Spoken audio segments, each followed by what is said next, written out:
आता इथे आपण सर्वजण पाहतात त्याचा मोरल नंबर वेगळा आहे आणि पहिल्याचा मोरल नंबर वेगळा आहे.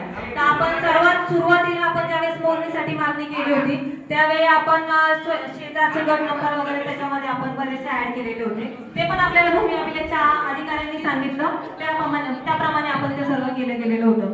परंतु त्यानंतर काही कायदा सुव्यवस्थेचा प्रश्न जे की भरपूर लोकांचे अर्ज केले किंवा उद्भवले ह्या ॲनीवरून आपल्याला साहेबांनी सांगितलं की आम्ही तुम्हाला पूर्ण गावठांची मोजणी करून देतो, आपण ते हे न करता म्हणजे पलीकडच्या गटांना काही हे न करता म्हणून आपल्याला त्यांनी परत दुसरे मोरल नंबर दिले व त्याची पण आपल्याकडे पूर्ण कागदपत्री त्याचं सर्व आहे.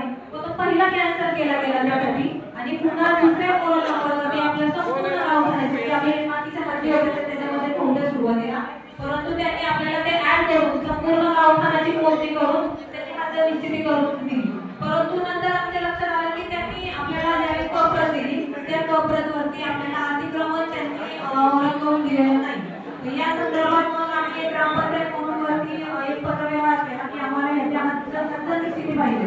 रस्त्याचं काम राहिलं होतं आपलं काही प्रमाणात, त्या कामासाठी गटारांच्या कामासाठी आपण हे त्यावेळी सगळं काही करून घेतलं होतं, हद्द मोजली, कारण त्याच्याशिवाय आपल्या गटर लाईनचं काम पूर्ण होणार नव्हतं. त्या रस्त्याचं राहिलेलं अपूर्ण काम व गटर लाईनचं काम यासाठी वाद न उद्भवता आपल्या गावची संपूर्ण हद्द निश्चितीकरण करून त्यांनी या दुसऱ्या मोरल नंबरवरती आपल्याला ही प्रत दिली व त्याच्यामध्ये अजून काही भाग रंगवायचा राहिलेला आहे. त्या संदर्भातही आम्ही वरती पत्र व्यवहार केलेला आहे व लवकरच लवकर ती हद्दीमध्ये ज्या काही आपले अतिक्रमण आहेत ते देखील आपल्याला ह्याच्यावरती दिसतील आणि अजून काही माहिती हवी असेल तरी ती आम्ही तुम्हाला देऊ. सरपंच आपला उद्देश योग्य असतो किंवा अतिक्रमण आपल्याला किंवा हद्द गावची माहिती पाहिजे. पण माझं म्हणणं असं की पैसे घातले आपण ते शेवटच्या चौकापर्यंत गेलो पाहिजे. म्हणजे मी पहिल्यांदा म्हणलं तिथं नुसतं मशीन चालू दिलाय नकाशा, नंतर परत ती परत नेली कप्रत मोजायला. तक्रार नाही, तक्रार आहे ना ज्यावेळेस मोजणी आली का त्यावेळेस पॉईंट बघून गेला ते तक्रार कुठं आली.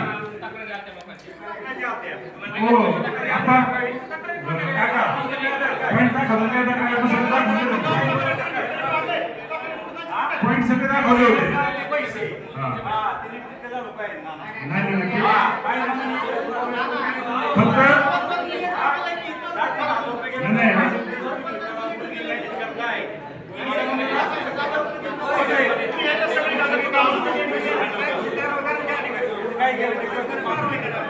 सरपंच माझं असं म्हणणे लवकर अतिक्रमण जे काय असतं ते दाखवलं पाहिजे.